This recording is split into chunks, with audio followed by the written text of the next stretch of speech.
本视频是由良心无节操的每日语音公众号小白测评赞助播出。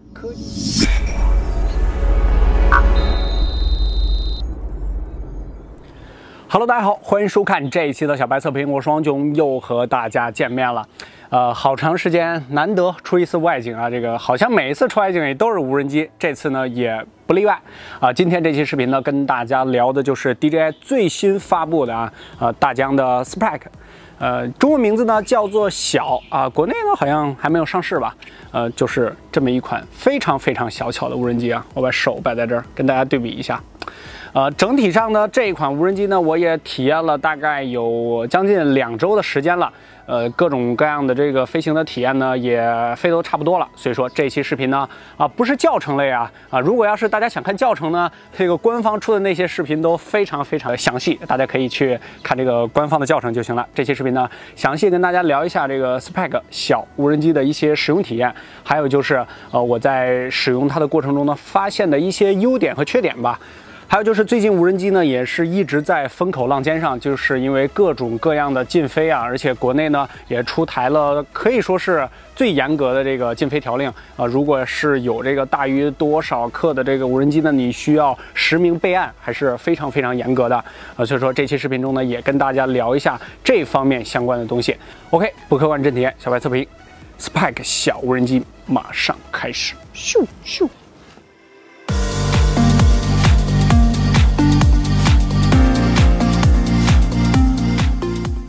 我第一次看到 Spark 小这台无人机的时候呢，真的是非常小啊！这个整个的机身呢还没有我的手掌长，即使是加上螺旋桨之后呢，整体的这个体积也是出乎我的意料之外。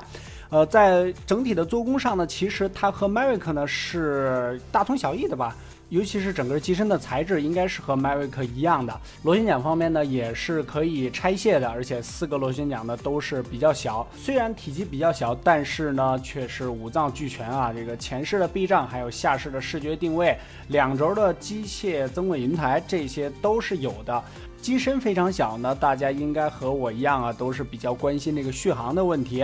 电池方面呢，这次是1480毫安时的标配电池，由于机身是比较小嘛，所以说电池也是挺小的啊。全能套装呢是3块电池，每块电池官方标称呢是有16分钟的续航。这个充电管家呢是和 Mavic 呢有点不一样，可以同时给3块电池充电。Mavic 呢那个是循环充电，就是单个充。经过我的实测，给3块电池全部充满呢，大概需要1个小时20分钟，这个速度还是非常快的。而且这次 Spark 小呢也是多彩机身，这个后贝壳呢你可以选择多种多样的颜色。在实际的飞行环节呢，这台小东西给我的第一印象就是噪音比较大啊，大家来听一下。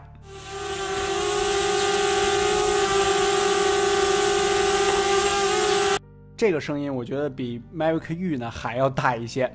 在起飞方面呢，它有非常传统的模式，就是和 Mavic 一模一样的那一套操作系统，一键起飞，一键降落啊，这个就是全系标配。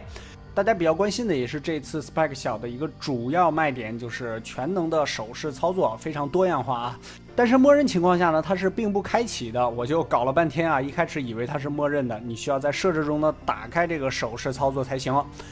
手持无人机，双击2下电源键呢，前壁灯变成绿色，就说明检测到你的人脸了；前壁灯变成红色，直接放开就顺利起飞了。顺便也说一句，戴着帽子的情况下呢，是不能识别人脸的。还有就是，如果你的背景非常亮，也是不能识别的。顺利起飞之后呢，在1.2米处伸出你的手掌，前壁灯变成绿色呢，你就可以乾坤大挪移了，进行手势操作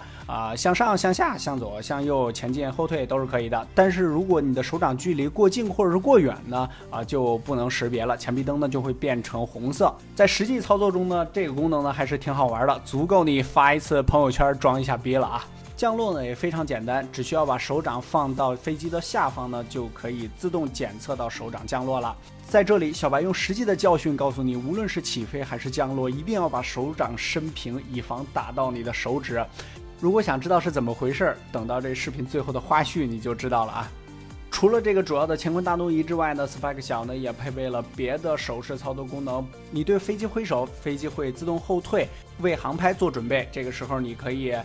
手势拍照，或者说张开双臂，前臂灯变成绿色的时候呢，就可以自动跟随你了。可玩性还是非常高的。但是软件上呢也有优化的空间，在实际使用中呢，检测到这些动作的概率呢，大概在70%-80%左右，有比较大的提升空间。OK， 又到了喜闻乐见的掉粉时间了。没有赞助商，咱们就给自己打个小广告啊！如果你觉得每一期10-20分钟的视频不过瘾，欢迎加入我们的微信公众号小白测评。好吧，我知道这个名字直白且土气啊，但是却干货满满。不仅能在此直接收看近期的所有视频，小白我每天跟你语音聊天，新鲜的科技圈资讯，精彩的幕后花絮，这些都是少不了的。打开微信，直接搜索小白测评，或者扫描视频中频繁闪现的二维码，你的关注就是我的动力。每天我在那等你，期待加入。在操作上呢，除了手势操作之外呢，也配备了遥控器，还有就是直接可以用手机操作了。手机操作呢，则是非常简单，和 Mavic 那个是一模一样的，而且灵敏度和操作体验呢也都非常不错。这也是我个人认为小的魅力所在呢，其实就是它丰富的操控性了，就相当于开车一样，这个驾驶乐趣吧。无论是主打的手势操作，还是用手机呢可以直接控制，这些可操纵性呢是非常好玩的。乐趣比较多，在这儿呢，还是建议大家，如果你对体积没有特别严苛的要求呢，还是装上这个螺旋桨的护板啊，这个保护措施呢还是要做好的，因为在手势操作的时候呢，这个飞机离你是非常非常近的，这个螺旋桨的旋转速度呢也是非常非常快，所以说还是安全第一啊。OK， 最后一个环节呢，咱们再来说一下它的航拍素质啊。我个人觉得它的魅力呢，完全不在这儿啊。2轴的机械增稳云台，这个稳定性呢还算是不错，但是2.1/3英寸的传感器，1200万的像素，总体上的成像素质呢，大家也都看到了，这些画面呢全部都是没有修过的。体验一段时间呢，我个人觉得也就是一个底比较大的手机摄像头吧。飞机操控的最远距离呢是100米，最高高度呢也只有50米，所以说综合各种因素来看啊，它其实就是为了自拍而生的这么一个小机械。如果你要是想用它航拍什么大片那是不太可能啊，镜头素质上呢就差了一些。不过 1080P 呢还是支持的，制作一些旅行小视频，或者说自拍一些聚会的一些小视频呢，也是完全能够满足你的日常需求的。Spike 小呢还加入了一个10秒的小视频功能啊，可以让你非常快速的分享到这个朋友圈也好，微博也好，分享到这些社交平台。但是在这儿呢，我也发生了一个小插曲，还是再次建议大家一定要在非常非常空旷的地方玩无人机。我是想直接录一个小视频，但是这几个功能呢，其实都是以侧飞和旋转为主的，这个避障功能呢基本上是不可用了，也是发生了一次坠机啊。不过好在呢，这个高度呢是非常低，这个 Spike 小无人机呢也比较结实，是并没有造成什么损坏。总结一下，总体的素质呢还是非常不错的，但是呢也有着非常非常明确的定位啊。如果你想用它做更多的东西呢，这个无人机是不能满足你的。我觉得它最大的乐趣还是在于操控性，这个手势操作啊，或者说直接在手里起飞啊，感觉是非常酷炫的。这个整机的可玩性啊，操控性是比较强的。但是如果把它定位成更多的航拍功能呢，这个就不太合适了。OK， 飞机咱们聊的差不多，就来说一下最近非常热的这个实名制的问题啊。在视频中呢，我就不给大家再进行演示了，给大家在微信公众号呢做了一篇详细的文章，包括这个一开始是怎么回事啊，怎么实名，怎么操作啊，10分钟就可以搞定啊。如果你有无人机的话，在享受这个无人机乐趣的同时，也一定要响应国家的政策，必须要把你的无人机进行实名。在微信公众号直接回复实名制这3个字，实名制这3个字，把你的无人机10分钟之内进行实名吧，这样就不会黑飞了啊！这个不会有人抓住你了。小白住的这个附近的一个广场有2个人黑飞啊，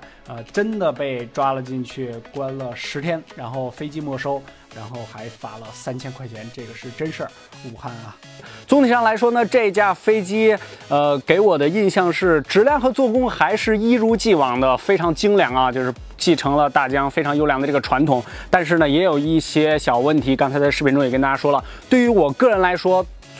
我觉得就是个人不太能接受，就是这个续航啊，当然也没办法，它机身太小了嘛，只有16分钟，实际体验中呢，大概在13分钟左右。即便是你购买全能套装呢，也只能大概飞个40分钟左右的样子。所以说，如果你要是想进行航拍的话，编辑视频的话啊，这个无人机肯定是不行的。而且呢，它也可以说是这个大疆丰富全系的这个产品线最后的一个补充产品。这个无人机呢，其实就是你外出郊游的时候呢，几个朋友或者说家庭啊，做一些家庭的小视频，或者说航拍一些照片用的。如果你要是想把它作为生产力工具的，那肯定是不可能了。这个机身小小的程度呢，基本上可以不用去想它的体积啊，这个出去啊、旅行啊，或者说是玩的时候啊，直接就可以随身把它装在包里边。Mavic 的那个体积呢也是非常小的，但是呢要把它带出去旅行的时候，你其实还是要思考一下的，因为毕竟还要带一些电池嘛。但是至于这个 Spike 小呢，就可以不用考虑了，直接可以把它装在你的背包里边，把它背走就可以了。OK， 今天的这一期的 Spike 小的无人机呢，就和大家聊到这儿呢。什么优缺点都已经详细跟大家说了。好了，本期视频呢就先和大家聊到这儿。除了这个视频呢，还有最重要的我们微信公众号，大家扫码关注就可以了。小白测评，每日新鲜资讯，每日语音，每天我在那儿跟你聊天，聊聊科技圈的趋势，聊聊最新发布的产品，跟你吐槽一下，跟你建议一下。还有就是我的新浪微博小白 MTX， 直接评论或者是私信就可以了，与我微博互动。OK， 不客观真体验，小白测评，我们下期再见，拜拜。打了一下我这手，真的好疼。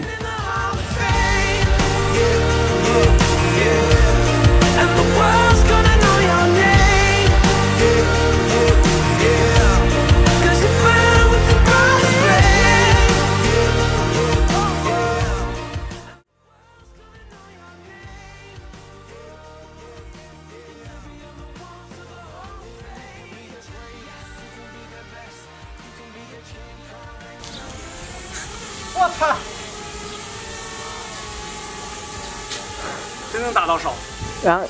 打到手了是吧？起飞的时候，没事儿，一定要小心。这个小孩真不能玩，这个力还是非常大的。